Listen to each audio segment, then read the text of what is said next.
దేశంలో మళ్ళీ కరోనా కోరలు విప్పుతోంది, కాటేస్తోంది, కాటికి పంపిస్తోంది. ఇటువంటి కరోనాని కంట్రోల్ చేయడానికి ఎటువంటి ఆప్షన్స్ లేవా? ఎస్, డెఫినెట్ గా ఉన్నాయి. అది స్వీయ నియంత్రణ. మీ అంతటా మీరు కొంత స్వీయ రక్షణలో గనక ఉంటే దీన్ని మళ్ళీ మనం పారద్రోలేయగలుగుతాం. లేదు కాదు అనుకుంటే కనుక డెఫినెట్ గా పొరపాటు పడ్డట్టే. మీరు కొంత ఒక్కసారి దయచేసిన మాట వినండి. 2 రోజుల క్రితం నేను అఫీషియల్ గా మినిస్ట్రీ ఆఫ్ హెల్త్, మన సెంట్రల్ గవర్నమెంట్ ఇచ్చినటువంటి ఆ వెబ్సైట్ ద్వారా కోవిడ్ లెక్కలు చూస్తే 2 రోజుల క్రితం వరకు కేవలం 250 కేసులు మాత్రమే ఉన్నాయి. యాక్టివ్ గా భారతదేశం మొత్తం మీద 250 కేసులు మాత్రమే ఉన్నాయి. కానీ ఎప్పుడైతే కేరళ గవర్నమెంట్ అలర్ట్ అయిపోయిందో, కేరళ గవర్నమెంట్ అత్యధికంగా టెస్ట్ చేయడం మొదలుపెట్టిందో, ఆ సంఖ్య ఈ రోజు మీరు చూడండి 1010 కేసులు. 1010 కేసులు నమోదై ఏకంగా సుమారుగా 1010 కేసెస్ ఈ రోజు యాక్టివ్ గా ఉన్నాయి. కేవలం ఇది టెస్ట్ చేసిన వారికి పాజిటివ్ గా వచ్చింది. ఇంకా టెస్ట్ చేయకుండా భయపడిపోయి ఇంకా ఇల్లు ఉన్న మంది చాలా మంది ఉన్నారు. అంటే with in a span of just 2 days లో చాలా డ్రాస్టిక్ గా 250 నుంచి అంటే 4 టైమ్స్ పెరిగింది. ఇప్పుడు ప్రెసెంట్ 1010 కేసెస్ యాక్టివ్ గా ఉన్నాయి. భారతదేశంలో సుమారుగా 5 మరణాలు సంభవించాయి. మొదట కేవలం 93తోనే స్టార్ట్ అయింది. 93, 250, ఇప్పుడు ఏకంగా 1010. సో ఈ రకంగా సంఖ్య పెరుగుతూనే ఉంది. సో 1000 దాటాయి పాజిటివ్ కేసులు. ఇప్పటి వరకు 7గురికి పైగా మరణించారు. దాంట్లో 4 మహారాష్ట్ర వాళ్ళు, ఒకరు బెంగళూరు నుంచి. ఈ రకంగా 5గురు ఉన్నారు. మరో 2 వివిధ ప్రాంతాల్లో ఈ రకంగానే మరణించినట్టు తెలుస్తోంది. తెలుగు రాష్ట్రాల్లో కూడా యాక్టివ్ కేసులు ఉన్నాయి. తెలుగు రాష్ట్రాల్లో కుకట్పల్లిలో, హైదరాబాద్ లో ఒక యాక్టివ్ కేసు నమోదైంది. అటు ఆంధ్రప్రదేశ్ లో కూడా సుమారుగా 3 యాక్టివ్ కేసులు ఉన్నాయి. మరి ఇప్పుడు వచ్చేటువంటి వేరియంట్ ని NB1.8.1 గా కొత్త వేరియంట్ గా చెప్తున్నారు. మరోవైపు గుజరాత్ లో కూడా 4 కేసులు నమోదయ్యాయి. దాంట్లో LF7 కి సంబంధించిన వేరియంట్ కేసులు గుర్తించారు అక్కడ అధికారులు. సో ఈ 2 వేరియంట్స్ వల్లే పెద్ద ఎత్తున చైనాలో విజృంభిస్తోంది కరోనా. చైనానే కాదు, సింగపూర్, హాంకాంగ్ దేశాల్లో కూడా పెద్ద ఎత్తున, సుమారుగా ఏకంగా సింగపూర్ దేశాల్లో అయితే 45,000 కేసులు. సో ఎక్కడికో వచ్చింది, మనం అక్కడితో ఆగిపోతున్నట్టు పొరపాటే. ఇది రావడం వారికి మాత్రమే దాని వంతుగా ఉంటుంది. వచ్చిన తర్వాత అడ్డదారులు తొక్కి రచ్చరచ్చ చేసి ఏకంగా మరణాలని, శవాల కుప్పల్ని మళ్ళీ చూపించబోతోందా అని అంటే దాని నుంచి ఎదుర్కోవాలంటే డెఫినెట్గా రిక్వెస్ట్ ఎవ్రీవన్, దయచేసి మాస్క్ ధరించండి, శానిటైజ్ చేసుకోండి, తగు జాగ్రత్తలు తీసుకోండి. ఎటువంటి సిమ్టమ్స్ ఉంటాయి, ఎలా ఎదుర్కోవాలి, దీని నుంచి ఎలా బయటపడాలి, ప్రజెంట్ ఉన్నటువంటి ఈ కరోనా ఎంతటి డేంజర్. మనతో పాటుగా ఆర్టీవీ స్టూడియోలో డాక్టర్ వసంత్ కుమార్ గారు ఉన్నారు, civil assistant surgeon, government doctor కూడా. ఆయనతో పాటు మాట్లాడదాం. సో ఫస్ట్లీ 2019 నుంచి 2021 వరకు చాలా నరకం అనుభవించాం. లాక్డౌనే కానివ్వండి, ఆర్థిక స్థితిగతులే కానివ్వండి. బీయింగ్ ఎ జర్నలిస్ట్, నాకు సంబంధించినటువంటి చాలా మంది కూడా మరణించారు. అంటే ఒక వ్యక్తిగతంగా మీ ముందు ప్రత్యక్ష సాక్షిగా నేనే, మీరు ఇంకా కొన్ని లక్షల మరణాలు చూసే ఉంటారు బీయింగ్ డాక్టర్గా. ఇటువంటి సినారో చూసాం మనం కదా. సో ఇప్పుడు ఇచ్చేటువంటి కోవిడ్ ఆ స్థాయిలోకి వెళ్తుంది అనుకుంటున్నారా? బేసిక్ థింగ్ ఏంటంటే, మనకు వచ్చిన ఆల్ఫా ఫస్ట్ వన్, తర్వాత డెల్టా వచ్చింది. ఈ రెండిట్లో కూడా మరణాల సంఖ్య ఎక్కువ ఉండే. డెల్టాలో చాలా ఎక్కువ ఉంది. మనం వ్యాక్సిన్ కూడా అప్పటికి తీసుకున్నాము. But still continue to Omicron వరకు. బట్ ఒమిక్రాన్ ఎప్పుడైతే స్టార్ట్ అయిందో 23లో స్టార్ట్ అయింది, అది 22-23లో ఎప్పుడైతే స్టార్ట్ అయిందో దాంట్లో కూడా మరణాలు అనేది ప్రపంచవ్యాప్తంగా ఉంది. కానీ చాలా తక్కువ అని చెప్పాలి.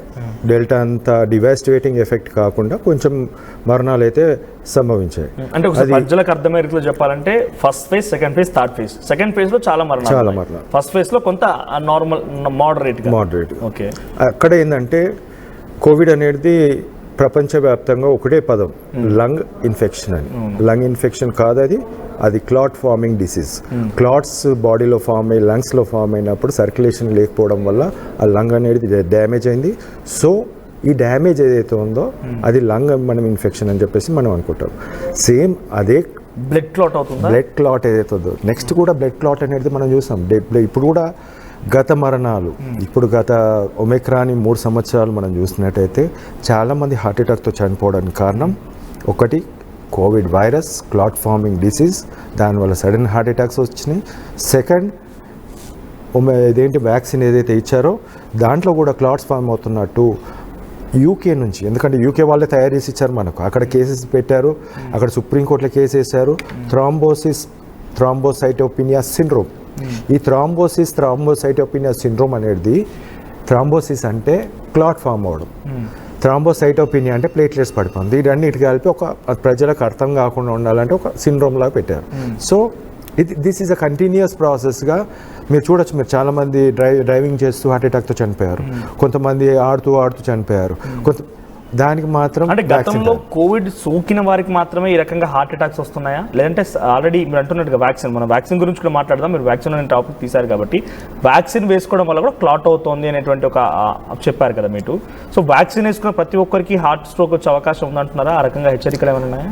ఇప్పుడు ప్రతి ఒక్కరూ వాళ్ళ లివర్ మీద డిపెండెంట్. లివర్కి రెండు తత్వాలు ఉంటాయి. ఫస్ట్ థింగ్ ఏంటంటే లివర్ మీ బాడీలో క్లాట్స్ ఫామ్ అయినా రిమూవ్ చేసే తత్వము లివర్కి, అంటే దాన్ని చేసేది ప్రోటీన్స్ ఏదైతే మెటబాలిజం తోటి తీసేస్తుంది.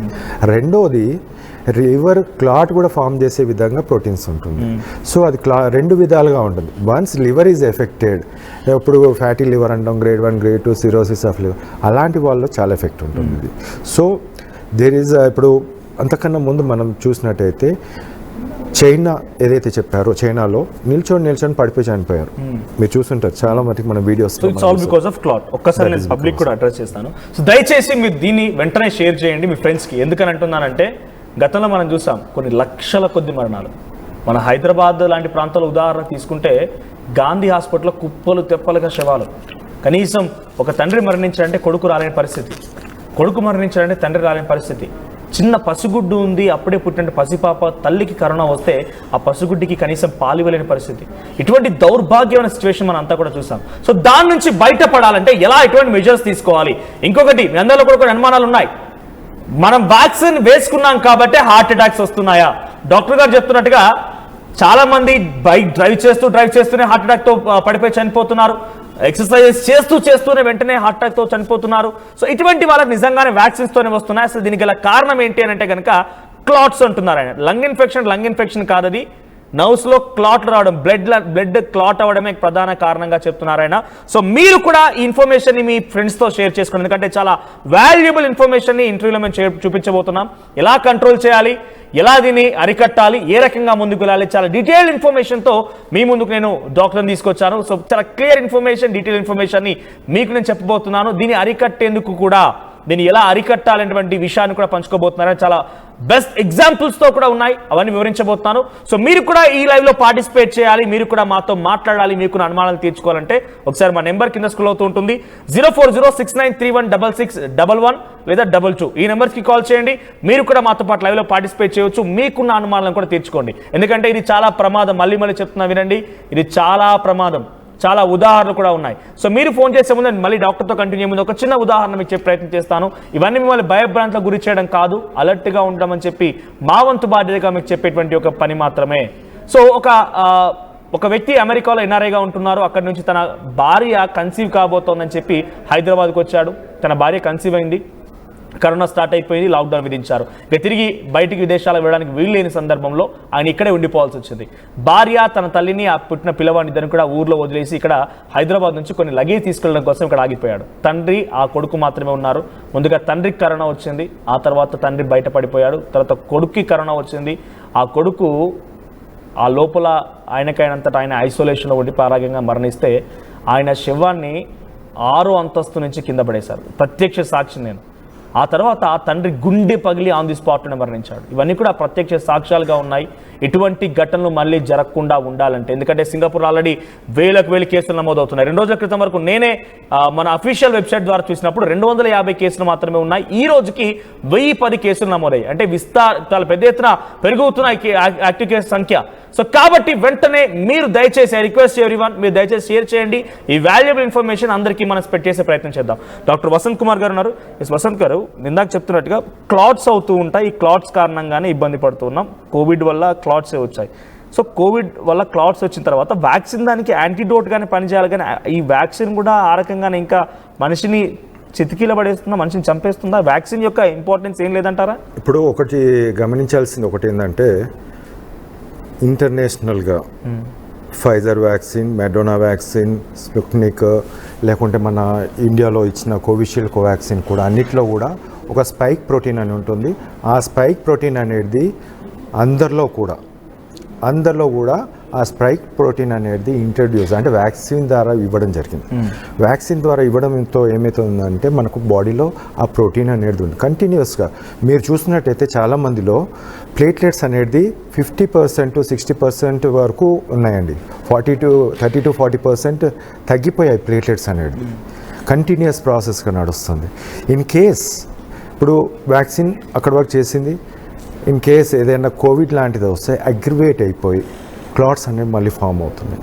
సో క్లాట్ ఫామ్ అయిపోయి ఒక్క రోజులో ఫీవర్ ఉంటుంది, ఒకటే రోజు ఫీవర్, నెక్స్ట్ డే బాగానే ఉంటారు, ఆడుతూ ఉంటారు, ఈ క్లాట్స్ అనేది డిస్లాడ్జ్ అయ్యి హార్ట్ అటాక్స్ వచ్చే ఛాన్స్ ఉంటుంది. రైట్, ఒక్కసారి మనతో పాటు కాలర్ జాయిన్ అయ్యారు. తిరుపతి నుంచి ఒక వ్యక్తి అందుబాటులో ఉన్నారు, జ్ఞానేశ్వర్ అని. రైట్, జ్ఞానేశ్వర్ గారు, మీ సమస్య ఏంటి, ఏం అడగాలనుకుంటున్నారు, మీద ఎదుర్కొన్న సమస్య కానీ మీకున్న అనుమానాలు ఏంటి? ఇప్పుడు మనము కోవిడ్ కి రెమిడీసివిర్ ఇస్తున్నారు కదా, ఎస్. ఇప్పుడు మీరు చెప్తున్నట్టు వ్యాక్సిన్ ఇస్తే క్లాస్ వస్తున్నాయి అంటున్నారు. What about remdesivir sir? బయట ఒకసారి నేను డాక్టర్ నుంచి అడిగి తెలుసుకుంటున్నాను. రెమిడీసివిర్ నిజంగానే అసలు మందు లేని వ్యాధికి మందులు ఉన్నాయని చెప్పి ప్రైవేట్ హాస్పిటల్స్లో కొన్ని లక్షలకు దండుకున్నారనేది ప్రజలు చాలా బలంగా నాటుకుపోయింది ఆ విషయం. సో రెమిడీసివిర్ వ్యాక్సిన్ ఇస్తే క్లాట్స్ వస్తున్నాయని అటువంటి సిచ్యువేషన్ ఉందని అంటున్న నేపథ్యంలో ఇది చాలా బిగ్గెస్ట్ మనం చెప్పే మాట. రెమిడీసివిర్ ఏం చేస్తుంది, దాన్ని యాంటీడోట్గా పనిచేస్తుంది? రెమిడీసివిర్ యొక్క ముఖ్య ఉద్దేశం ఏంటి? రెమిడీసివిర్ ఒక వేస్ట్ డ్రగ్. అది రెమిడీసివిర్ వేస్ట్ డ్రగ్ అని ఎందుకంటానంటే, మనిషి ప్రాణాలు కాపాడే మెడిసిన్ ఉండాలి ఎప్పుడైనా, కానీ ఆ మెడిసిన్ ఏదైతే ఉందో ఇదేంటి హార్ట్ని ఎరిథిమియాస్ కాజ్ చేసే విధంగా అది హార్ట్ని ఇంకా ప్రాబ్లం. ఆల్రెడీ క్లాట్స్ ఫామ్ అయినాయి మనిషిలో కోవిడ్ ద్వారా, ఇంకొక దాని ద్వారా, వ్యాక్సిన్ ద్వారా. బట్ ఈ రెమిడీసివిర్ అనేది మళ్ళీ ఇంట్రడ్యూస్ చేసిన తర్వాత హార్ట్ అటాక్స్ అనేది ఇంకా ఎక్కువైపోయాయి, ఇంకా డ్యామేజ్ అయ్యాయి. కానీ దానంత వరస్ట్ డ్రగ్ ఇంకొకటి లేదంటాను. ఎందుకంటే ఇది 2021 ఇట్ సెల్ఫ్ స్టార్టింగ్లోనే శాస్త్రవేత్తలు ఇండియాలో కాదు మిగతా దేశ కంట్రీస్ అన్నీ కూడా రెమిడీసివిర్ని తక్కువ యూజ్ చేసింది, అసలు యూజ్ చేయలేదు. ఇది ఇంకా హార్ట్ని ఇంకా డ్యామేజ్ చేస్తుందని చెప్పేసి మీరు సెర్చ్ చేసి చూడండి, మీరు గూగుల్ సెర్చ్ చేయండి. మన దగ్గర ఇంట్రడ్యూస్ కాన ముందే వాళ్ళు చెప్పారు it is causing arrhythmias, it causing the damaging the heart అని. సో మన దగ్గర ఏంది, ఒక గొర్రెల్లాగా మనం ఏం చేసామంటే ఒకటి అందరికి ఇచ్చుకుంటూ పోయారు చాలా మంది, బాగా పనిచేస్తుంది. కొంతమంది నిజంగా లైవ్లీగా రెమిడీసివిర్ కోసం లక్షలు ఖర్చు పెట్టి కూడా తీసుకునే సందర్భాలు ఉన్నాయి. పెద్ద పెద్ద కార్పొరేట్ హాస్పిటల్స్ కూడా రెమిడీసివిర్ కోసం నేను ప్రత్యక్షంగా చూసాను, లక్షల కొద్దీ వసూలు చేశారు కూడా ఒక రెమిడీసివిర్ లాంటి డ్రగ్ కోసం, దానికోసం. సో రెమిడీసివిర్ అంత యూజ్లెస్ అయితే ఇంత విస్తారంగా పంచినటువంటి హాస్పిటల్స్ అని కూడా డెఫినెట్గా ఇప్పుడు మీరు చెప్తున్న ప్రకారంగా వాళ్ళందరూ కూడా చేసిన క్రైమే మరి. సో అసలు రెమిడీసివిర్ అనేది కరోనా వచ్చిన తర్వాతనే ఆచరణలోకి వచ్చింది, ఆ పదం అందరికి అలవాటు అయిపోయింది. మెయిన్ మోటో ఆఫ్ రెమిడీసివిర్ ఏంటి? ఈ డిసీజెస్ ని ట్రీట్ చేస్తుందా? కరోనా డిసీజెస్ ని అగ్రివేట్ చేసింది, ఇంకెక్కువ చేస్తుంది. అందుకే అక్కడ రెమిడీసివిర్ ఇమ్మీడియట్గా WHO కూడా ఏం చేసిందంటే ఈ రెమిడీసివిర్ పని చేయట్లేదు అన్నది. కానీ మనం అదే డ్రగ్, ఒకటే డ్రగ్, మనకి ఇంకొకటి లేదని చెప్పేసి they had continued for long time. ఇంకొకటి ఏంటంటే దరిద్రం ఏంటంటే 3,000 డైరెక్ట్ ఒక కంపెనీ నుంచి డైరెక్ట్ మెడిసిన్ బయటకు షాప్లకో డీలర్స్కో మిగతా వాళ్ళకు రాకుండా డైరెక్ట్ అది మిగతా వాళ్ళ చోట్ల వేరే వాళ్ళ చేతిలో పడిపోయి 3,000, 30,000, 50,000 కూడా అమ్ముకున్న రోజులు చూసాం. అది పనికి మాలిన డ్రగ్, పని చేయని డ్రగ్. దాన్ని అసలు అందరు లాక్డౌన్లో ఉండే ఆ మందు కంపెనీ నుంచి డైరెక్ట్ ప్రజలకు రీచ్ కావాల్సింది ఆ యూజ్ అయ్యే వాళ్ళకు, బట్ అది కాకుండా డైవర్ట్ అయిపోయి చాలా మటుకి ఇంకో ప్రమాదం రెమిడీసివిర్తో కూడా ఈ హార్ట్ అటాక్స్ రావడం అనేది కావాలి. సో అసలు రెమిడీసివిర్ అనేది ఏ రకంగా ట్రీట్ చేస్తుంది మనుషులు అంటే దాని ప్రమాదం ఎలా ఉంటుంది? రెమిడీసివిర్కి ట్రీట్మెంట్ ఏం లేదండి. It has not given any treatment. It causes the heart disease. అది కూడా ఒక కారణం. మీరు చెప్తున్న ప్రకారంగా వ్యాక్సిన్ ఒక హార్ట్ డిసీజెస్ కారణం అవుతుంది, కోవిడ్ రావడం కూడా ఒక హార్ట్ డిసీజ్ కారణం అవుతుంది, రెమిడీసివిర్ తీసుకున్న హార్ట్ డిసీజ్ కారణం అవుతుంది. దాదాపుగా కోవిడ్కి అటాక్ అయిన వారు రెమిడీసివిర్ వాడారు. దాదాపుగా మెజారిటీ పబ్లిక్ కూడా కోవిడ్కి బారిన పడ్డారు, తర్వాత బయటపడిపోయారు.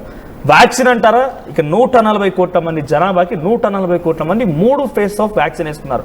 మీరు కూడా వ్యాక్సిన్ వేసుకున్నారా? అది డెఫినెట్గా డాక్టర్ వసంత్ కుమార్ చెప్పిన మాట్లాడాల్సిందే. సో వ్యాక్సిన్ అనేది ఇంత విస్తారంగా ప్రభుత్వమే ఫ్రీ ఆఫ్ కాస్ట్లో ఇచ్చేసింది అంటే మీరు చెప్తున్నట్టుగా క్లాట్స్ అవుతాయంటే వ్యాక్సిన్ అంత ప్రమాదమా? ఇప్పుడు వచ్చేటువంటి హార్ట్ అటాక్స్ అని కూడా వ్యాక్సిన్తోనే వస్తున్నాయి. ఇప్పుడు నేను ఒక సమాధానం మీకే క్వశ్చన్ అడుగుతాను. అంటే అందరి ప్రజలకు 140 కోట్ల ప్రజలకు 140 కోట్లే మీరు అన్నారు, కానీ యూకేలో కూడా మనం ఒక 5 కోట్ల 10 కోట్ల మందికి అక్కడ ఇచ్చారు. వాళ్ళు ఒక డోస్ ఆఫ్ వ్యాక్సిన్ తీసుకొని చెత్తపుట్లు పడేస్తారు, ఒకటే డోసు. ఆ తర్వాత వాళ్ళు ఫైజర్కి వెళ్ళిపోయారు. మరి ఎందుకు అక్కడ ఒకటే డోస్ తీసుకొని వదిలేశారు? ఎందుకు అక్కడ నమ్మకం లేదు యూరోపియన్ కంట్రీస్? బ్రిటన్ అంటే యూకే అంటే అందరు చుట్టుపక్కల ఉన్న జర్మనీ, ఫ్రాన్స్ అనే యూరోపియన్ నేషన్ అంటారు, వాళ్ళందరూ నాకు వద్దన్నారు. Why India only continued? మళ్ళీ ఇంకో డోసులు వాళ్ళు అక్కడ ఆపేస్తారు. Booster dose, second dose and booster dose. ఇంకొకటి ఏంటంటే అక్కడ సుప్రీంకోర్టులో బాధితులు కేసు వేశారు. కేసు వేస్తే ఒక 2-3 years తర్వాత అవును థ్రాంబోసైటోపెనియా సిండ్రోమ్ వస్తుందని చెప్పారు. మరి దానికి మన దేశంలో, మన రాష్ట్రంలో ఎక్కడ కూడా రీసెర్చ్ ఉండదు. ఇప్పటికీ కూడా చాలామంది ఏంటంటే పనిచేస్తుంది అంటున్నారు. కానీ ఒక విధంగా side effect is bigger than the treatment. మనకు వ్యాక్సిన్ ఇవ్వడం వల్ల, వ్యాక్సిన్ తోటి మనకు ఒకటి అడుగుతున్నాను, ప్రతి ఒక్కరు తెలుసుకోవాల్సింది ఏంటంటే వ్యాక్సిన్ ఇస్తే ఇన్ఫెక్షన్ రావద్దు, అవునా? హాస్పిటలైజేషన్ కావద్దు, డెత్స్ కావద్దు. ఇవన్నీ మనం డెల్టా స్టార్టింగ్లోనే ఇచ్చాం. కానీ డెల్టాలో కూడా చనిపోయారు చాలామంది, లైన్లో నిల్చొని అక్కడెక్కడ అందరూ చనిపోతూనే ఉన్నారు. ఒమిక్రాన్లో కూడా చనిపోయారు. Why it has happen? It is not ఇక్కడ ఇండియాలోనే కాదు, ఫైజర్ వ్యాక్సినే కానీ మెడోనా వ్యాక్సినే కానీ ఎప్పుడే కానీ గుర్తుంచుకోండి, ఒక వ్యాక్సిన్ తీసినామంటే ఆ వేరియంట్కే, ఇప్పుడు LF7 కొత్తది ఉంది, ఆ వేరియంట్కి ఆ LF7 సంబంధించిన వ్యాక్సినే పనిచేస్తుంది. ఇంత తక్కువ టైంలో LF7 తయారు చేయలేం. తయారు చేసేలోగే ఇంకొకటి LF8 LF9 వస్తుంది. So it is impossible. So vaccine అనేదానికి పెద్ద యూజ్ లేదని అంటున్నారు అయితే మీరు? డెఫినెట్లీ అది ఇమ్యూన్ సిస్టమ్ని పెంచుతుంది. ఇమ్యూన్స్ అంటే మనం మాట్లాడుతున్నట్టుగా కోమార్బిడ్స్ అలాంటి వాళ్ళకి, ఇమ్యూన్ సిస్టమ్ తక్కువగా ఉన్న వారికి, ఆల్రెడీ ఏదైనా డిసీజెస్తో ఫేస్ చేస్తున్న వారికి ఈ కోవిడ్ కూడా తట్టుకోవడం అనేది సాధ్యం కాదు. అలా ఇమ్యూనిటీ సిస్టమ్ తక్కువగా ఉంటుంది, ఇది బూస్ట్ చేస్తుంది అనేది ఒక మాట వినిపించింది. సో నిజంగా అటువంటి సిచ్యువేషన్ కనిపించిందా? ఇప్పుడు బూస్ట్ చేస్తుంటే వాళ్ళ డెత్స్ ఎందుకు రావాలి? ఈరోజు మీరు 2 డోసులో 3 డోసులో వాళ్ళు పాపం తీసుకొని ఉంటారు కదా. Why the deaths are happening? ఇప్పుడు మనం డెత్స్ కనిపిస్తున్నాయి, ఎందుకు వస్తున్నాయి? పోనీ వాళ్ళ దగ్గర డ్రగ్స్ ఉన్నాయని చెప్పేసి అంటారు కదా, ఆ డ్రగ్స్ తోటి కూడా నయం చేయాలి కదా. డ్రగ్స్ ఉన్నాయండి, ఇన్ఫ్రాస్ట్రక్చర్ ఉంది, ఆక్సిజన్ ఉంది, వెంటిలేటర్ ఉంది, ఇవన్నీ అవసరం లేదు. When there are drugs, when there is a vaccine is working, they should not be deaths. Why it is happening? Right. So present ఇప్పుడు మనం మాట్లాడుకుందాం. సో వ్యాక్సిన్ గురించి కూడా క్లారిటీ ఇచ్చారు. సో ఇప్పుడు వస్తున్నటువంటి కరోనా వేరియంట్ ఎటువంటిది, దీని ప్రభావం ఎలా ఉండబోతుంది ప్రజలపైన?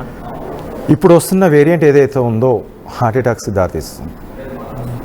మీరు లంగ్ని మర్చిపోండి, ఆల్ఫా డెల్టా లంగ్ని డ్యామేజ్ చేసింది అనేది మర్చిపోండి. ఇది కూడా లంగ్ని డ్యామేజ్ చేసేటి గత 6 నెలల నుంచి నేను కేసెస్ చూస్తున్నాను. దాంతోపాటు క్లాట్స్ ఫామ్ అయ్యి హార్ట్ అటాక్స్ వస్తున్నాయి. సింపుల్ ఎగ్జాంపుల్ చెప్తాను. సింగపూర్లో 8,000 కేసెస్ హార్ట్ అటాక్స్ వచ్చేటి, ఇప్పుడు 12,000 కేసెస్ వస్తున్నాయి. దీనివల్ల వస్తున్నాయి. Singapore is one of the affected ఇప్పుడు కోవిడ్. అక్కడ వేవ్స్ వస్తూనే ఉంటాయి. బట్ స్టిల్ ఈ హార్ట్ అటాక్స్కి కారణం ఏంది? హార్ట్ అటాక్స్కి కారణం WHO కానీ మిగతా ఐసీఎంఆర్ అధ్యయనంలో వ్యాక్సిన్ కాదన్నారు.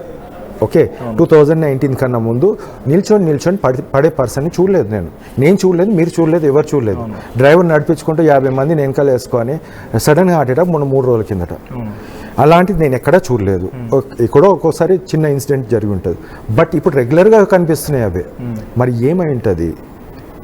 మీరు వ్యాక్సిన్ కాదన్నప్పుడు ఓకే ఫైన్, అది కాదు. మళ్ళీ ఎందుకు ఈ డెత్స్, ఎందుకు ఇలాంటి సడన్ కార్డియాక్? అటువంటి వాటిపైన అధ్యయనం చేయలేదు ఎప్పుడు? అంటే ఆ పర్సన్స్ ఎవరైతే ఆ రకంగా సడన్గా వచ్చి పడిపోతున్నారో వాళ్ళపైన ఎప్పుడు రీసెర్చ్ జరగలేదంటారా? చేయలేదండి. ఇప్పటివరకు కూడా ఉన్నదాన్ని వ్యాక్సిన్ మీద అనుకున్న దాని మీద ఏదో అధ్యయనం చేసేసి వదిలేశారు. సో ఇప్పుడు సిమ్టమ్స్ ఏంటి చెప్పండి? ఇప్పుడు సిమ్టమ్స్ ఎలా ఉంటాయి? ఇప్పుడు వచ్చేటువంటి వేరియంట్లో ఏ రకంగా మనం ప్రికాషన్స్ తీసుకోవాలి? దీని ఎఫెక్ట్ ఎంతవరకు ఉంటుంది? గతంలో ఒకసారి మనకు కోవిడ్ సోకిందని అంటే 14 రోజుల పాటుగా దీని ఎఫెక్ట్ ఉంటుంది. 14 రోజుల తర్వాత తెలుస్తుంది పాజిటివ్ అనేది. ఆ తర్వాత లంగ్ డిసీజెస్, చాలా విపరీతంగా దగ్గు, తర్వాత ఆక్సిజన్ రాకపోవడం, రెస్పిరేటరీ సిస్టమ్ దెబ్బతినడం, ఈ రకంగా స్టెప్ బై స్టెప్గా ప్రాణాలు పోతాయని చెప్పుకొచ్చారు. కాబట్టి ఇప్పుడున్న వేరియంట్ ఎలా ఉంటుంది? ఇప్పుడున్న వేరియంట్ ఏదైతే హార్ట్ ని ఎఫెక్ట్ చేస్తుందని చాలా క్లియర్ కూడా చెప్తున్నారు. Then further first comes fever, high grade fever ఉండొచ్చు. అండ్ ఓన్లీ 1 డేనే ఉంటుంది. ఒక్కసారి గుర్తుంచుకోండి అందరు కూడా, ప్రజలు కూడా, ఒక్క రోజు మీకు ఫీవర్ వచ్చింది అంటే highly chance of Covid. First one, without medicines. ఇప్పుడు వాళ్ళు వాడే మెడిసిన్స్లో ఏది కూడా కరోనా మెడిసిన్ లేదు. 1 డేలో పారాసిటమాల్ వేసుకుంటే తగ్గిపోయింది. నెక్స్ట్ డే కాఫ్ ఉంటుంది, కోల్డ్ కాఫ్ కంటిన్యూస్గా ఉంటుంది, సోర్ థ్రోట్ ఉంటుంది, headache, body pains, weakness, loss of taste, loss of smell, ఇవన్నీ కూడా కోవిడ్ సిమ్టమ్స్. కాఫ్ అనేది 15 to 20 డేస్ వరకు కూడా ఉంటుంది. ఇంతకుముందు మనకు ఫస్ట్ వేవ్ సెకండ్ వేవ్లో మనం ఏం చేస్తామంటే కోవిడ్ రాగానే అందరు సిటీ స్కాన్, చెస్ట్ సిటీ చేశారు, హెచ్ఆర్సిటీ చేయించారు. సో లంగ్ ఎంత డ్యామేజ్ అయింది. ఇప్పుడు మనం ఏం చూడట్లేదు, మనం టెస్టే చేయించుకోవట్లేదు ఫస్ట్ ఆఫ్ ఆల్. బట్ లోపల ఆల్ వైరల్ ఇన్ఫెక్షన్, ఇది ఒక్క కోవిడ్ అనేది కాదు, కోవిడ్ కానీ, డెంగ్యూ కానీ, చికెన్ గున్యా కానీ, ఇన్ఫ్లుయెన్జా కానీ లివర్ పారామీటర్స్ని అంతా డిస్టర్బ్ చేస్తుంది. లివర్లో సంబంధించిన అన్నీ కూడా ఎంజైమ్స్ డిస్టర్బ్ చేస్తుంది, పెరిగిపోతాయి. అండ్ ఈవెన్ సిఆర్పి పెరిగిపోతుంది, ప్రోటీనే అంత ప్రోటీన్ లాస్ ఉంటుంది. సో వీక్నెస్ అనేది స్టార్ట్ అవుతుంది. And it is continuous process for 14 days positive ఉంటారు. మీకు ఐసోలేషన్ అని ఒక పదం యూజ్ చేస్తాను, మీకు తెలుసు. ఎన్ని రోజులు ఉండేది? 14 డేస్. మనకు మామూలుగా ఐసోలేషన్ ఒమిక్రాన్లో 5 డేసే. మీరు 5 డేస్ ఉండండి. 5 డేస్ అంటే 6th డే ఇంట్లో వాళ్ళకి అంటి ఇచ్చేయచ్చు. There is possibility. నేను ఇప్పుడు కూడా మీకు అధ్యయనంలో మీరు రీసెర్చ్ చేసి అందరు కూడా జపాన్లో కానీ మిగతా కంట్రీస్లో 10 to 14 డేస్ పాజిటివ్ ఉంటారు. ఈ 10 to 14 డేస్లో ఎప్పుడైనా మీరు ఇంట్లో వాళ్ళకు మనం స్ప్రెడ్ చేయొచ్చు, వాళ్ళు స్ప్రెడ్ చేసి ఇంకొకరు స్ప్రెడ్ చేయొచ్చు. This is happening. మనం ఓన్లీ 5 డేస్ ఐసోలేషన్ అంటే ఐసోలేషన్ అయిపోయింది కదా. బేసిక్గా పబ్లిక్ ఇప్పుడు ఈ సిచ్యువేషన్, ఈ వేరియంట్లో ఈ లక్షణం ఉండగానే వెంటనే టెస్ట్ చేసుకోండి. ఎందుకంటే మీ తోటి ఇంట్లో ఉన్న వాళ్ళకి కానీ, కుటుంబీకులకు కానీ, ఆఫీస్ కొలీగ్స్ కానీ అంటకుండా ఉండాలంటే ఒక బిగ్గెస్ట్ అలర్ట్ చెప్పండి. అంటే ఇది రాగానే వెంటనే టెస్ట్ చేసుకోవచ్చా? దాంట్లో కూడా ర్యాపిడ్ టెస్ట్లో పాజిటివ్ వస్తుంది, తర్వాత మళ్ళీ ఆర్టీపీసీఆర్ టెస్ట్లో పాజిటివ్ రాదు. ఈ రకంగా చేంజెస్ కూడా ఉన్నాయి. సో మీరు బెస్ట్ ఒక ప్రికాషన్ చెప్పండి దీనికి. బెస్ట్ ప్రికాషన్ అంటే first of all 1 day fever ఉంటుందంటే definitely you think of COVID. Loss of taste, loss of smell అనేది బిగ్గెస్ట్ వన్. ఇట్ ఈస్ 100% మనము you can go for the COVID test. Second, body pains, weakness ఉంది. It may be the viral infection, any viral ఇన్ఫెక్షన్లు అన్నింటిలో కూడా weakness అనేది ఉంటుంది. But just check it for the అదంటాను. So these are the first one. Cough ఉంది, ఒక 10 days వరకు కంటిన్యూస్గా కాఫ్ ఉంది అంటే then you can think of అది. ఇంకా ఓల్డర్ ఏజ్ పీపుల్, కోమార్బిడ్ అంటారు చాలామంది, ఆ వాళ్ళలో ఇదేంటంటే ఇంకా కాఫ్ అనేది ఇంకా extended 10 days or 15 days or 20 days కూడా ఉంటుంది. సో ఆ లంగ్ అనేది ఇన్ఫెక్షన్ అయ్యే ఛాన్సెస్. సో ప్రజెంట్ ఇప్పుడు అసలు కరోనా సిచ్యువేషన్లో గతంలో చాలా అనుభవాన్ని ఎదురు చూసిన వాళ్ళందరూ కూడా దీనికి ప్రికాషన్స్ కోసం ఎక్స్పెక్ట్ చేస్తున్నారు. కొంతమంది ఆయుర్వేద ప్రికాషన్స్ చెప్తున్నారు, ఏదైతే చెప్తున్నారు కదా. So what do suggest? నిజంగా అట్లా వస్తే పాజిటివ్ వచ్చిన వాళ్ళు అప్పటి మాదిరిగా అంత సీరియస్ సిచ్యువేషన్ ఇప్పుడు వస్తుందండి ఈ టైంలో అయితే లేదు. సో ఇంట్లో ఉండి క్యూర్ చేసుకోవాలంటే ఎటువంటి ప్రికాషన్స్ తీసుకోవచ్చు? ఇంట్లో ఉండి ప్రికాషన్స్ అంటే 100% ట్రీట్మెంట్ ఉంది. There is a treatment for the Covid. Allopathic medicines. Okay. Allopathic medicines తోటి 4 రోజులలో ట్రీట్ చేసుకునే విధంగా ఇంట్లోనే. I don't say to admit in the hospital. దానికి ఆక్సిజన్ అవసరం లేదు, వెంటిలేటర్ అవసరం లేదు, ఇంకా ఐసీయూలో పెట్టడం అవసరం లేదు. ఇవన్నీ ఏం లేకుండా కూడా కేవలం 4 రోజులలో పాజిటివ్ నుంచి నెగిటివ్. సింప్లెస్ట్ మెడిసిన్, చాలా simplest medicine and diet, everything దాంట్లో ఇంపార్టెంట్. అవన్నీ వాడితేనే definitely there is a cure 100%. ప్రపంచంలో this is the only medicine that can treat. ఈరోజు మీరు గమనించిన నిన్న 5 సంవత్సరాల నుంచి నేను పోరాటం చేస్తున్నాను. ఆన్సర్ ఇది ఒక్కటే, ఇదే మెడిసిన్, ఇది ఉండబోతుంది. నిన్న ఉన్నది, ఇవాళ ఉన్నది, ఆల్ఫాకి, డెల్టాకి ఉన్నది, ఒమిక్రాన్కి ఉంది, ఇంకో వచ్చే వేరియంట్ LF7, LF8, LF9, 10 ఏది ఉన్నా సరే ఇది మెడిసిన్. మీకు 4 రోజులలో యూ విల్ బి నెగిటివ్. 14 రోజుల పాటు మీరు అవసరం ఏముంది? మీ బాడీని ఎందుకు డ్యామేజ్ చేసుకుంటారు? ఏంటో చెప్పగలుగుతారు? ఏంటో మెడిసిన్ ఇస్ దేర్ అండి. ఇప్పుడు మీడియా పరంగా నేను చెప్పాను అనుకోండి, everything is blocked out. Okay. So normal people రేపు అవసరం ఉన్నప్పుడు నీడీ పీపుల్కి ఆ మందు దొరకకుండా చేస్తారు. సో డెఫినెట్లీ నేను గవర్నమెంట్ కమర్షియలైజ్ చేశాను. ఇప్పుడు రెమ్డెసివిర్ 3,000 పనికి మాలేదాన్ని 30,000 చేసి అమ్ముకున్నారు. సో ఇది చిన్న కాస్ట్ అని కూడా చేయగలుగుతారు. సో ఇప్పుడే కానీ ప్రజలకు ఉపయోగపడేది గవర్నమెంట్ తీసుకొని అది చేయాల్సిన అవసరం ఉంది. ఆ గవర్నమెంట్ చేస్తే నేను డెఫినెట్లీ గవర్నమెంట్కి ఇస్తాను. ఆల్రెడీ నేను ICMRకి సబ్మిట్ చేశాను. స్టేట్లో ఉన్న ఎస్, మీరు ఈ పర్సన్ ఎక్కడ హిమాయత్ నగర్ ఇక్కడ ప్లే చేసుకోండి. ఇది 75-year-old డాక్టర్ గారు, 75 సీనియర్ మోస్ట్ డాక్టర్ గారు, ఓకే జస్ట్ 4 daysలో పాజిటివ్ నుంచి నెగిటివ్ అండి. These are the reports. 4 days మీరు ట్రీట్ చేస్తారు. యా నేను ట్రీట్ చేసింది. ఇట్స్ మెడిసిన్ అంటారా కరోనాకు? ఒక Yes, 100% ఇది ఒకటే మెడిసిన్. లేకపోతే డైట్స్ అవన్నీ ఏమైనా ఉన్నాయా? లేదు, దీంట్లో medicine plus diet is very important. అంటే ఒకసారి ఇప్పుడు మీకు ఆర్టీవీ స్క్రీన్ పైన ప్లే చేస్తున్నాం. దీంట్లో ఆయన చెప్తున్న ప్రకారంగా నేను పేరు ఇక్కడ చెప్పదలుచుకోలేదు, but he is of age 75 years. ఆయన ఒక డాక్టర్ అంట. కొన్ని ఆధారాలు చూపించారు డాక్టర్ వసంత్ కుమార్ గారు. And he's patient also. ఆయన కోమార్బిడ్స్ అంటే ఇమ్యూన్ డిఫిషియన్సీ తక్కువగా ఉంటుంది, వివిధ వ్యాధులతో ఇబ్బంది పడుతున్న ఆయన ఈ రకమైనటువంటి ఒక వ్యాధితో ఇబ్బంది పడుతుంటే ఎగ్జాక్ట్గా ఆయనకి 22/8/2022 రోజు ఆయనకి శాంపిల్ కలెక్ట్ చేస్తే ఆయనకు పాజిటివ్ వచ్చినట్టుగా నిర్ధారణ అయింది. 23 నాడే వచ్చింది. 23 రోజు ఆయనకు పాజిటివ్గా వచ్చిన నిర్ధారణ అయింది. వితిన్ 27th రోజు మళ్ళీ నెగిటివ్ వచ్చింది. రైట్, ఇక్కడ కనిపిస్తుంది చూడండి, మీకు స్క్రీన్ మీద కనిపిస్తున్నాయి. దాంట్లో 23rd రోజు ఆయనకు పాజిటివ్గా వచ్చిందని అంటే మళ్ళీ వెంటనే 27th రోజు మళ్ళీ నెగిటివ్ వచ్చింది. సో అక్కడ కనిపించేది చాలా ఎగ్జాంపుల్స్ ఉన్నాయి. 65-year-old రోజు అన్వాక్సినేటెడ్, ఓహో అన్వాక్సినేటెడ్ డయాబెటిక్, 65 years ఆఫ్ మహిళ, సేమ్ తన వ్యాక్సిన్ కూడా తీసుకోలేదంట. సో వెంటనే మళ్ళీ తనకి వితిన్ 4-30 days లో మళ్ళీ పాజిటివ్ వచ్చింది. ఇంకా చాలా examples. This is diabetic, hypertension, heart disease, స్టంట్లు 3 పడ్డాయి, అండ్ పెరిఫెరల్ న్యూరోపతి, ఈ అన్ఏబుల్ టు వాక్. ఇవన్నీ చూస్తుంటే మీరు ఏదో ప్రైవేట్ హాస్పిటల్ లక్షల్లో దాంట్లో ప్రమోషన్ కూడా మీరు పొరపాటు పడ్డారు. ఆయన ఒక గవర్నమెంట్ డాక్టర్. సార్ మీరు చెప్పండి ఎక్కడ మీరు ట్రీట్ చేస్తారనేది. This is 2 more cases. చాలా ఉన్నాయండి కేసెస్. నేను జస్ట్ సమ్ కేసెస్. ఇవన్నీ కూడా ఏం చెప్తున్నారంటే 3-4 రోజుల్లోనే ట్రీట్ చేయొచ్చు. 4 రోజులు. దానికి కొంత మీ నుంచి మీకు మెడిసిన్ ఇస్తూ ఉంటారు, డైట్ కూడా ఫాలో అవ్వాలని చెప్తున్నారు. ఇది మీరు చూసి బహుశా ఇది ఒక ప్రైవేట్ హాస్పిటల్కి సంబంధించిన డాక్టర్ లేకపోతే లక్షల కొద్ది ఫీజులు అనుకుంటే పొరపాటు పడ్డట్టే. ఆయన గవర్నమెంట్ డాక్టర్. మీరు ఇక్కడ కోటి హాస్పిటల్, కోటిలో RFPTSలో నుంచి కోటి హాస్పిటల్లో డాక్టర్.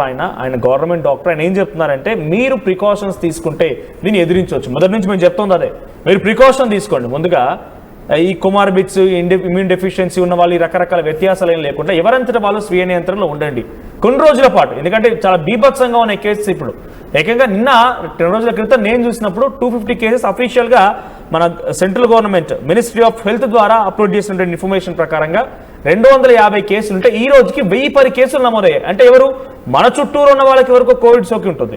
సో ఈ కోవిడ్ ఎంతటి ప్రమాదకరం అంటే లంగ్ ఇన్ఫెక్షన్ చెప్తూ ఉంటాం. లంగ్ ఇన్ఫెక్షన్ కాదు ఇది, బ్లడ్ క్లాట్స్ అయిపోయి రెస్పిరేటరీ సిస్టమ్ దెబ్బతీయవచ్చు. ఆ తర్వాత రకరకాల దీంతో పాటు కోవిడ్తో పాటుగా చికెన్ గున్యా, మలేరియా, డెంగ్యూ ఇలాంటి ఫీవర్స్ అన్ని ఒకేసారి అటాక్ ఇచ్చి కొంత ప్రమాదానికి గురి చేయొచ్చు అని చెప్తున్నారు. ఇక ప్రైవేట్ హాస్పిటల్స్లో గతంలో ఇచ్చినటువంటి రెమిడెసివిర్లు కానివ్వండి, ఈ వ్యాక్సిన్ అన్ని కూడా పెద్దగా ఏం కంట్రోల్ చేయలేవు. ఎందుకంటే అవి తీసుకోవడం వల్ల ఇంకా చాలా మంది కూడా ఎదుర్కొంటున్నారు ఈ కోవిడ్ని, దాని ద్వారా మరణిస్తున్నారు కూడా. సో డే 1 రోజు ఎవరైతే 93 కేసెస్ నేను నమోదయ్యాయని చెప్పానో ఈ రోజు 7 మరణించారు చూస్తారా భారతదేశ వ్యాప్తంగా. ఆ 7 కూడా ఆ 93 కేసుల నుంచి వచ్చినటువంటి వారే. అంటే ఇది కొంత 10 రోజుల పాటుగా మనిషిని మొత్తాన్ని క్షీణపరిచి మొత్తం దాని డిఫిషియన్సీ మొత్తాన్ని కూడా కుప్పగూలు చేసి దాన్ని ఎటువంటి పరిస్థితులు మొత్తం ఏంటంటే తేలికపాటిగా అయిపోయి ఎదుర్కొనే శక్తి లేక ఈ రకంగా ఇబ్బందులు పడుతూ ఉన్నారు. దీంట్లో నిన్న మహారాష్ట్ర తానేలో 21 ఏళ్ల యువకుడు కూడా ఉన్నాడు. వయసులకు సంబంధం లేదు ఇక్కడ. కాబట్టి ఇటువంటి వాటిని ఎదుర్కోవాలంటే దయచేసి మీరు ప్రికాషన్ తీసుకోండి. సో బేసిక్ ప్రికాషన్స్, పబ్లిక్కి బేసిక్ ప్రికాషన్స్ ఏం చెప్తారు మీరు? Basic precaution is mask wear చేయడం, అండ్ డిస్టెన్స్ పరంగా అమెరికాలో చాలా స్ట్రిక్ట్గా అమలవుతుంది. ఇప్పుడు స్ట్రిక్ట్ కాదు, అక్కడ ఎందుకు 6 feet డిస్టెన్స్ అనేది మెయింటైన్ అంటే దాని నో యూజ్ అని చెప్పేసి అన్నారు. బట్ నో యూజ్ అది. బట్ వైరస్ ఎలాగో వచ్చేది వస్తుంది. ఇప్పుడు కంపాక్ట్ రూమ్లో ఉన్న వాళ్ళకి ఇంట్లో వాళ్ళందరికీ రావచ్చు. బట్ సరి అయిన మెడిసిన్ సరి అయిన టైంలో వాడినప్పుడు ఎటువంటి ప్రమాదం ఉండదు. సో ఈ వేరియంట్ ఎంత ఎక్స్ట్రీమ్ అనుకోవచ్చు. ఆల్రెడీ మన ఫస్ట్ ఫేజ్ ఇక్కడ పబ్లిక్కి వేరియంట్ అని అంటే ఫస్ట్లో వచ్చింది ఆల్ఫా, సెకండ్ ఫేజ్లో డెల్టా, తర్వాత థర్డ్ ఫేజ్లో ఒమిక్రాన్. సో ఈ ఫేజెస్ వారీగా వస్తుంది కాబట్టి సెకండ్ ఫేజ్లో చాలా అత్యధిక మరణాలు సంభవించాయి. సార్ ఈ ఫేజ్ సినారీ ఎలా ఉండబోతుంది? దీని వేరియంట్ ప్రభావం ఎంత మేరకు ప్రమాదం అనుకోవాలి? వేరియంట్ ప్రమాదం అంటే ఇప్పుడు చాలామందికి ఏంటంటే కోమార్బిడ్ కండిషన్స్లో ఉన్న వాళ్ళు కొద్దిగా హై రిస్క్ అని చెప్పొచ్చు. దాంతోపాటు లివర్ ఇన్ఫెక్షన్, లివర్ ప్రాబ్లమ్స్ ఉన్న వాళ్ళకు ఇంకెక్కువ ప్రాబ్లం. ఇప్పుడు మనం చూసినట్టయితే జనాభాలో 50% కోమార్బిడ్, ఏదో ఒక రోగం అయితే ఉంటుంది అందరిలో. సో అందరూ ఫుడ్ హ్యాబిట్స్కి వాళ్ళందరూ కూడా రిస్కా అంటే ఇలాంటి మెడిసిన్స్ యూజ్ చేయనప్పుడు definitely they are in risk. సరి అయిన మెడిసిన్స్ మేము 4 రోజులలో వైరస్ని పంపించే విధంగా ఉన్నప్పుడు ఎటువంటి రిస్క్ ఉండదు. ఇప్పుడు అందరూ కూడా ప్రికాషన్స్ ఏం చేయాలంటే అందరికీ చిన్న పిల్లల కాడ నుంచి తెలుసు, మాస్క్ పెట్టుకోండి, డిస్టెన్స్ మెయింటైన్ చేయండి, sanitiser, this everyone knows. But the treatment part ఎవరు చెప్పట్లేదు. ద ఓన్లీ పర్సన్ 840 కోట్ల ప్రజలకు ప్రపంచవ్యాప్తంగా ఈ మెడిసిన్ కనిపించాలి అనేది నా ఉద్దేశం. ఇది allopathic medicine, scientific, it is మెకానిజంతో సహా చెప్పిన ఏకైక వ్యక్తిని నేను. So keeping apart medicine పక్కన పెడితే ఫుడ్ డైట్ గురించి చెప్పండి ఒకసారి. డైట్ అంటే ఇప్పుడు చూడండి, ఇప్పుడు తెలియని వాళ్ళు చాలామంది ఉంటారు. డైట్ ప్రకారం అయితే చూసినట్టయితే they has to take the high protein diet. High protein diet తీసుకున్నప్పుడు వైరసే ఒక ప్రోటీన్, కొన్ని కోట్ల వైరస్ మన బాడీలో ప్రొడ్యూస్ అవుతుంటాయి. ఆ కోట్ల ప్రోడక్ట్ చచ్చిపోతుంది, వెళ్ళిపోతుంది protein. So you need to compensate. మనం బయట నుంచి హై ప్రోటీన్ డైట్ ఇచ్చినప్పుడు ఎటువంటి కరోనాని కాదు, ఈవెన్ డెంగ్యూ వచ్చినా, చికెన్ గున్యా వచ్చినా, ఇంకా ఎటువంటి వైరల్ ఇన్ఫెక్షన్ వచ్చినా హై ప్రోటీన్ డైట్ తీసుకున్నప్పుడు ఎటువంటి సమస్య రాదు. కొంతమంది ఏం కామెంట్ చేస్తున్నారంటే మెడికల్ మాఫియా ఆడుతున్న గేమ్ అంటున్నారు. అలా చాలా తేలిక కొట్టిపారేయచ్చు. మెడికల్ మాఫియా వాళ్ళ మాఫియాయిజం వాళ్ళకి డెఫినెట్గా ఇది ఒకటే కోవిడ్ రావాలి వాళ్ళకి ఇంకేదో రావాలని ఉండదు. వాళ్ళు మాఫియా చేయాలనుకుంటే ఏదో రకంగా వాళ్ళు చేస్తూనే ఉంటారు. కానీ ఈ సిచ్యువేషన్లో చాలా మంది కూడా కోవిడ్ లేదేం లేదు, అంతా డ్రామాలు ఆడుతున్నారు, మెడికల్ మాఫియా ఆడుతున్న గేమ్ అని చాలా తేలిక కొట్టిపారేస్తున్నారు. ఒక కామెంట్ కూడా వచ్చింది, గురువు గారు అని కామెంట్ చేశారు ఆయన. సో అలా రకంగా తేలిక కొట్టిపారేయచ్చు దీన్ని. ఇప్పుడు ఒక డెత్స్ అవుతున్నప్పుడు ఎక్సెస్ డెత్స్ ఉన్నాయి ప్రపంచవ్యాప్తంగా. 20% ఎక్సెస్ డెత్స్ ఉన్నాయి. మీరు ప్రతి సంవత్సరం తీసి చూడండి గణాంకాలు. లాస్ట్ ఇయర్ ఎంత ఉంది, ఈ ఇయర్ ఎంత ఉంది అనేది గణాంకాలు చెప్తుంటాయి. మనం డెత్ రేట్ తగ్గించుకుంటూ వచ్చాము ఎన్ని రోజులు. ప్రపంచవ్యాప్తంగా కోవిడ్ కన్నా ముందు డెత్ రేట్ తగ్గుకుంటూ వచ్చింది. బట్ కోవిడ్ తర్వాత it is goes on increasing. ఇప్పుడు ఒక మాఫియా అని చెప్పేసి మనం అన్నికి వాళ్ళు ఏం చేస్తారో వాళ్ళది అది. ఇప్పుడు WHO ఉందండి. WHO ఏం చెప్పింది, పాండమిక్ ఓవర్ అనేది. కానీ లక్షల కేసులు ఉన్నాయి కదా, లక్షల కేసులు ఉన్నప్పుడు కూడా పాండమిక్ ఓవర్ అని ఎలా చెప్తారు? ఏదైతే డ్రగ్స్ యూజ్ చేయాలో అన్నీ యూజ్ చేసేసారు, ఇంకో దారి లేదు. మరి ఇంకా మీ ప్రజలకు ఆన్సర్ మనం ఏమి ఇస్తామనే ఉద్దేశంతో పాండమిక్ ఈజ్ ఓవర్ నౌ. ఇప్పుడు కూడా ఒక చిన్న దేశం సింగపూర్ 45,000 కేసులు అంటే ఎంత అన్నట్టు? That is a bigger number, it is not a small number. Deaths ఎక్కువ ఉన్నాయి. మరి డెత్స్ ఎందుకు కారణం ఏంది? చిన్న సింపుల్ కోల్డ్ అని అడుగుతుంటే డెత్ ఎందుకు రావాలి? ఈవెన్ ఇన్ఫ్లుయెంజా డెత్స్ అంటాం, ఇన్ఫ్లుయెంజా ఎందుకు రావాలి? ఏ రోగం నుంచి మనకు రావాల్సిన అవసరమే లేదు. మందులు పుష్కలంగా మంచి డ్రగ్స్ ఉన్నాయి. ఈవెన్ డెంగ్యూకు ఉన్నాయి. 4 డేస్లో రికవరీ అయ్యేది, నెక్స్ట్ డే నేను ప్లేట్లెట్స్ పెరిగేది. నేను ఫైట్ చేస్తూనే ఉన్నాను ప్రపంచం. నేను ఇలాంటి మెడిసిన్ వస్తే ఎటువంటి డెత్స్ రాదు. కరోనాకు మరణమే లేదండి, కరోనాతోటి మరణం లేదు మందులు వాడితే. సో ఒకసారి మీరు కూడా ఎవరన్నా నిజంగానే కనుక కంక్లూడ్ చేద్దాం ఇక మనం. మీరు నిజంగా ఈ కోవిడ్ వేరియంట్ నుంచి అనుమానాలు ఉన్నాయి, సందేహాలు ఉన్నాయి అనుకుంటే కనుక కాల్ చేయండి. ఎందుకంటే మెడికల్ మాఫియాని మనం చాలా తేలిక కొట్టి పారేయలేం. ఎస్ అఫ్ కోర్స్ ఈ కోవిడ్ రావాలి మెడికల్ మాఫియాకి, ఇంకోటి రావద్దని ఏం లేదు. వాళ్ళు ఎప్పుడు ఏదో రకంగా మాఫియా చేయాలనుకున్న వాళ్ళు ఏదో రకంగా చేస్తూనే ఉన్నారు. దానికి ఇది కావాలి అది అడ్డు అనేది ఏమీ లేదు.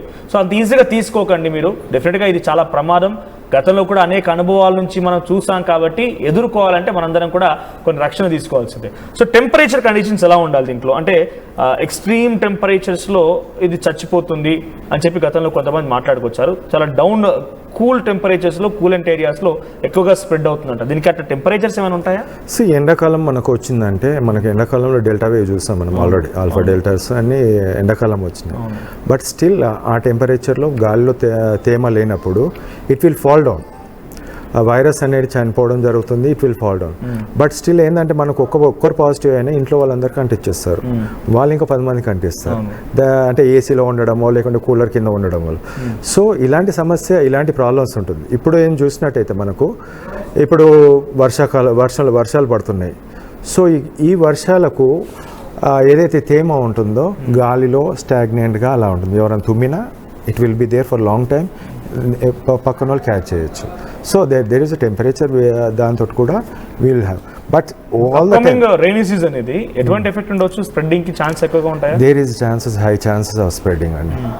ఇప్పుడు వేరియంట్ ఏదైతే ఉందో ఇట్ ఈస్ హైలీ స్ప్రెడింగ్. ఇప్పుడు మనం చూసిన సింగపూర్లో ఏదైతే 45,000 కేసులు ఫాస్ట్గా పెరగడం, that we can say that it has a high spreading things. But finally ఒకటి కంక్లూడ్ చేయండి, how it effects the children ఒకరు కామెంట్ చేశారు. పిల్లల్లో ఏ రకమైన ఎఫెక్ట్ చూపించవచ్చు, ఎట్లా వాళ్ళకి సోకుతుంది? పిల్లల్లో మనం చూసినట్టయితే నేను చాలామంది పిల్లల్ని చూశాను అంటే కోవిడ్ పాజిటివ్ వాళ్ళు రికవరీ రేట్ చాలా ఎక్కువ ఉంటుంది. ఎందుకంటే వాళ్ళ ఏ కోమార్బిడ్ లేకుండా ఉంటే ఎటువంటి సమస్య ఉండదు. బికాస్ వాళ్ళకు రీజనరేషన్ పవర్ ఎక్కువ. లివర్ అనేది మంచి పని చేసినప్పుడు definitely high chances of recovery faster. So చిల్డ్రన్కి అంత ఎఫెక్ట్ అనేది లేదు. బట్ ఉన్న కొద్దిగా ఇన్ఫెక్షన్ సోకినట్టయితే మనం అద్భుతమైన మందులతోటి we can cure them. Right, thank you Vasanth Kumar గారు. ఇది చాలా క్లియర్గా అసలు ఈ వేరియంట్ ఏంటి, ఎలా ఎఫెక్ట్ చూపిస్తుంది అనేది. సో దయచేసి ఆయన చెప్తున్న మాట ఏంటంటే, ఫస్ట్లీ ఇది డైరెక్ట్గా హార్ట్ ఎఫెక్ట్ చేస్తుంది. ఇప్పుడు వచ్చేటువంటి ఈ LF7 అటువంటి వేరియంట్ కానివ్వండి, N.1.8.1 ఇదంతా కూడా హార్ట్ని డైరెక్ట్గా ఎఫెక్ట్ చేస్తుంది. క్లాట్స్ అవుతుంటాయి. మనం బేసిక్గా లంగ్ ఇన్ఫెక్షన్ అనుకుంటూ ఉంటున్నాం. లంగ్ ఇన్ఫెక్షన్ కాదు ఇది, హార్ట్లో క్లాట్స్ చేయొచ్చు. అంటే మన నర్వస్ సిస్టంలో ఇక్కడ ఒక క్లాట్స్, బ్లడ్ క్లాట్స్ లాంటిది ఉండొచ్చు. దాని ద్వారా రెస్పిరేటరీ సిస్టమ్ని డ్యామేజ్ చేయొచ్చు కంటిన్యూస్గా. ఎందుకంటే ఒకసారి మన డిసీజ్ స్టార్ట్ అయిందంటే కంటిన్యూస్గా ఒకదాని వెంట ఒకటి డెంగ్యూ, మలేరియా ఇటువంటి ఎఫెక్ట్ అయిపోయి మనం మొత్తం కూడా ఇమ్యూన్ సిస్టమ్ డౌన్ అయిపోయి తర్వాత మరణాలు సంభవించవచ్చు. దాన్ని ఎదుర్కోవాలంటే చాలా జాగ్రత్తగా బేసిక్ జాగ్రత్తలు ఏంటంటే మాస్క్, శానిటైజేషన్ ఇవన్నీ బేసిక్గా ఉంటాయి. ఇప్పుడు వచ్చేది రైనీ సీజన్ కాబట్టి ఇంకా ఈ యొక్క సంఖ్య పెరగవచ్చు. సో మరణాల సంఖ్య ఎలా ఉంటుందంటే డెఫినెట్గా ఆ స్థాయిలో ఉండే అవకాశం కూడా ఉంది. ప్రస్తుతం ఉన్నటువంటి ఆల్రెడీ ఎక్స్పీరియన్స్ చేసాం, COVID-19 మనం ఎక్స్పీరియన్స్ చేసాం కాబట్టి దాన్ని చాలా తేలిగ్గా కొట్టిపారేస్తే కనుక మన ఎట్టి పరిస్థితిలో దాన్ని పెంచుకున్నట్టు అవుతుంది. ఎందుకంటే గతంలో అనేక రూపాంతరాలు చెందుతూ వస్తుంది. దీనికంటూ ఒక ఫిక్స్డ్ స్ట్రక్చర్ లేదు అనేది మొదటి నుంచి వినిపిస్తున్న మాట. కాబట్టి దానికి ఎదుర్కోవడం కోసం ఇంకా మెడిసిన్ లేదు. కానీ వసంత్ కుమార్ ఏం చెప్తున్నారంటే, కోటి గవర్నమెంట్ హాస్పిటల్ డాక్టర్ ఆయన చాలా క్లియర్గా 4 daysలో క్యూర్ అవ్వడానికి ఆ శక్తి ఉంది. సో నిజంగా మీరు కనుక ఎవరు నిజంగా ఫేస్ చేస్తే ఇక్కడ ఎటువంటి సిచ్యువేషన్ లేదు, ఎటువంటి మెడికల్ మాఫియా లేదు, చాలా క్లియర్గానే చెప్తున్నారు. మీరు అవసరమైతే కన్సల్ట్ అవ్వండి, డెఫినెట్గా మిమ్మల్ని క్యూర్ చేసే అవకాశం కూడా ఉంది. సో కొన్ని డైట్స్ కూడా పాటించవచ్చు. ప్రోటీన్స్ లాంటిది ఎక్కువగా హై కన్సంప్షన్ ఉంటే దాన్ని ఎదుర్కొనే అవకాశం ఉందని కూడా చెప్తున్నారు. సో మీరు ఇంకా దీన్ని మాఫియా అనుకోనో ఇంకేదో అనుకోనో పొరపాటు కనుక పడితే డెఫినెట్గా ఎఫెక్ట్ చూపిస్తుంది. ఇక రెమిడెసివిర్ లాంటి మందులు ఇవన్నీ కూడా అవన్నీ డేంజరస్ డ్రగ్స్, డైరెక్ట్గా హార్ట్ని ఎఫెక్ట్ చేయొచ్చు. కానీ దాన్ని ఒక గత్యంతరంగా, దాన్ని ఒక ఎమర్జెన్సీ సిచ్యువేషన్గా చూపించి మీరు అంటున్నట్టు నిజంగానే కొంత మాఫియా దాన్ని హై లెవెల్ వరకు తీసుకెళ్ళిపోయి చాలా లక్షల కొద్ది రూపాయలు వెచ్చించి పబ్లిక్ కొనే విధంగా చేసింది. ఆఖరికి వస్తే అది ఇప్పుడు ప్రమాదం అని తెలిసిన తర్వాత దాన్ని UK లాంటి కంట్రీస్లో, ఇతరత్ర ప్రదేశాల్లో దాన్ని బాయ్కాట్ చేస్తారు, దాన్ని పూర్తిగా క్లోజ్ చేస్తారు. సో ఇప్పుడు వచ్చే వేరియంట్ చాలా డేంజర్. దయచేసి జాగ్రత్తగా ఉండండి. రిక్వెస్ట్ ఎవ్రీవన్, ప్లీజ్ మీరు తగు జాగ్రత్తలు తీసుకుంటేనే దీన్ని మన ఇక్కడ నుంచి పంపించేయచ్చు, పారదోడవచ్చు. లేదంటే కనుక అడ్డదారులు దొక్కి రచ్చరచ్చ చేసేసి ఏకంగా ప్రాణాలు తీస్తుంది. మళ్ళీ శవాల కుప్పల్ని మళ్ళీ మనం చూడకుండా ఉండాలి. మన కుటుంబీకులు, మన స్నేహితులు, మన చుట్టూ వారు మళ్ళీ కనుక ఇబ్బంది పడకుండా ఉండాలంటే స్వీయ నియంత్రణే చాలా ఇంపార్టెంట్. ఆ తర్వాత దాన్ని సోకినా కూడా ఎలా ట్రీట్ చేయాలో మనం వెంటనే మెడికల్ సజెషన్స్ తీసుకుంటూ ఉండాలి. ఆ రకంగా ముందుకెళ్ళాలి. సో మీకున్న అనుమానాలని, మీకున్నటువంటి అభిప్రాయాన్ని కామెంట్ చేసే ప్రయత్నం చేయండి.